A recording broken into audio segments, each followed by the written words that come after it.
मलाई चाहिँ कस्तो भ्लगिङ गर्न मनपर्छ, तर मसँग माइक छैन, स्ट्यान्ड छैन, रिङ लाइट छैन, राम्रो क्वालिटीको फोन छैन। ए हो र? वेट, आफूलाई एक्सक्युज दिनुभन्दा आयुषाको स्टोरी सुन्नमा राम्रो होला। So hi everyone, I am Ayusha Shah, welcome back to my YouTube channel Ayusha vlogs. सोच्दै हुनुहोला यो केटीले कति चटक देखायो कि भनेर, तर मैले चटक देखाएको होइन, मैले आज अर्कै किसिमको चाहिँ भ्लग बनाउन खोजेको हो। अब चाहिँ मैले मेरो स्टोरी सुनाउँछु। मैले आफ्नो युट्युब च्यानल स्टार्ट गर्नुभन्दा अगाडि मसँग कुन फोन थियो, मैले कुन माइक युज गर्थेँ, कस्तो स्ट्यान्ड युज गर्थेँ, रिङ लाइटको त झन् के कुरा गर्ने हो, मैले कति पैसा इन्भेस्ट गरेको छु त अहिलेसम्म युट्युबमा, र युट्युबले मलाई कति पैसा दिएको छ त। कुरा भ्लगिङको छ भने सुरुमा भ्लग बनाउन चाहिन्छ एउटा फोन, जो चाहिँ मसँग रेडमी नोट 10 प्रो फोन थियो, त्यो पनि मेरो ड्याडीले युज गर्नु भएर मलाई दिनुभएको। सो मैले त्यो फोनदेखि चाहिँ स्टार्ट गरेको हो आफ्नो ब्लगिङ।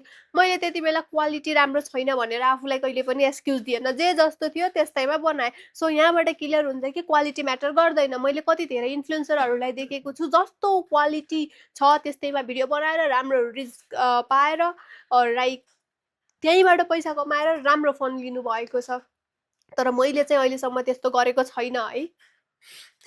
सेकेन्डमा कुरा आयो माइकको, जो चाहिँ मसँग छैन, माइकै छैन मसँग। सोच्दै हुनु होला यो कसको माइक हो त, कति के अरे वक वक गरेको बोलेको भनेर। यो चाहिँ मेरो माइक होइन। एज अ कन्टेन्ट क्रिएटर म हरिलोमा काम गर्छु, र त्यहाँको मेरो एकजना साथी सन्तोषले चाहिँ त्यहाँ युज गर्न प्लस मेरो आफ्नो पर्सनल भ्लगहरूमा युज गराइछ भनेर चाहिँ यो माइक दिनुभएको, जो चाहिँ मैले पछि जब छोड्दा चाहिँ रिटर्न गर्नुपर्छ। So this is not my personal mic, जो अहिलेसम्म किनेकै छैन भन्दा पनि एउटा माइक किनेको थिएँ 1100-1200 रुपियाँको, जो चाहिँ 1 महिना जति काम गर्यो। त्यो पनि मेरो आवाज कस्तो राम्रो आवाज छ रियलमा, त्यसमा चाहिँ कस्तो नराम्रो आवाज आउँथ्यो। सो म एउटा कुरा चाहिँ के भन्छु भने, ग्याजेटको सामानमा इन्भेस्ट गर्दै हुनुहुन्छ भने बरु ढिलो गर्नुहोस्, तर अलि राम्रै सामान किन्नुहोस्। त्यो जस्तो जस्तो किन्नुभन्दा त नकिन्नुहोस्, के पैसा वेस्ट हुन्छ त्यस्तोमा। मेरो पनि 1100-1200 रुपियाँ त्यो माइकमा वेस्ट भइसकेको छ। 1 महिना चल्यो, आवाज यस्तो नराम्रो आयो, लाइक केही भन्नै सक्दैन म। सो यो मेरो माइक होइन। सो यहाँबाट हजुरहरू फेरि पनि क्लियर हुनुभयो होला कि आयुषासँग आफ्नो पर्सनल माइक छैन, उसले चाहिँ सबैको माइक युज गर्छ। जुन दिन यो माइक हुँदैन, आयुषाले आफ्नै यस्तो कोइलीको जस्तो आवाजमा चाहिँ पक पक पक आई मिन बोलेर चाहिँ भिडियो बनाउँछु।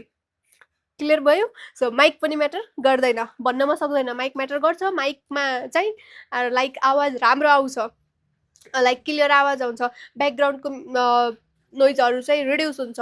तर माइक छैन, भिडियो नै बन्दैन भने सोच्नु चाहिँ गलत हो, बन्छ है, भिडियो बन्छ। सो सुरुमा चाहिँ यत्तिकै बनाउँदा पनि हुन्छ। थर्डमा कुरा आयो यो स्ट्यान्डको, जो चाहिँ मैले आफ्नै घरदेखि आफ्नो लागि स्ट्यान्ड चोरेर ल्याएको हो। अहिलेसम्म मेरो घरमा थाहा छैन यो स्ट्यान्डको जुन दिन खोजी हुन्छ त्यो दिन सोध्छन् कि आयुषाले चोरेर लगिसक्यो, सेम स्ट्यान्ड उसको रुममा पनि देखाएको थियो भनेर। सो यहाँ थर्डमा कुरा हामीले स्ट्यान्डको गर्दैछौँ, जो चाहिँ मसँग पहिला थिएन। मसँग स्ट्यान्ड नभएको कारणले चाहिँ यस्तो ग्रिलमा चाहिँ मैले आफ्नो फोनमा र त्यसमा चाहिँ रबर बाँधेर त्यसरी झुन्डाएर भिडियो बनाउने गर्थेँ। नेपाली हो नि त, प्राउड टु बी नेपाली। जुगाड लगाउनमा चाहिँ नेपाली जति कसले सक्छ र, होइन र? सो जुगाडु आयुषा हो के, त्यसरी चाहिँ भिडियो बनाएको थिएँ। अब हजुरहरूको चाहिँ भिडियो बनाइदिने कोही पनि छैन, लाइक यसरी कुनै ठाउँमा त्यसरी भिडियो अडाउन पनि मिल्दैन नि त। त्यस्तो ठाउँमा चाहिँ गाह्रो हुन्छ, आफ्नो फोन यसरी गरेर भिडियो बनाउँदा हुन्छ। नभए चाहिँ अब स्ट्यान्ड पनि जरुरी चाहिँ हुन्छ है, म जरुरी छ भन्छु। लाइक भ्लगिङ किटहरू जरुरी नभइकन आउँथ्यो होला, सबैले किन्थे होला है, जरुरी चाहिँ हुन्छन्, तर नहुने चाहिँ होइनन्। त्यसपछि हामी कुरा गर्न सक्छौँ रिङ लाइटको। लाइटिङको कुरा गर्ने हो भनेपछि यो जति राम्रो लाइट कुनै पनि हुँदैन यो संसारमा पनि। संसारमै नेचुरल लाइट जस्तो राम्रो कुनै पनि छैन। जति हामीले दिनको उज्यालोमा लाइट बनाएको थियो त्यो हाम्रो फेस चम्किन्छ। नपत्याए मेरै फेस हेर्न सक्नुहुन्छ कति चम्किँदैछ मेरो फेस भनेर। इग्नोर माई पिम्पल र एक्ने मार्क्स, ओके? सो यो रिङ लाइटको कुरा पनि म राति लाइभ बस्छु भनेर 1-2 दिन के जोस चढाएको थियो आयुषामा। म त लाइभ बस्छु भनेर मैले यो रिङ लाइट किनेँ। 1-2 दिन लाइभ बसेँ पनि, त्यसपछि चाहिँ रिङ लाइट मैले यत्तिकै राखेको छु।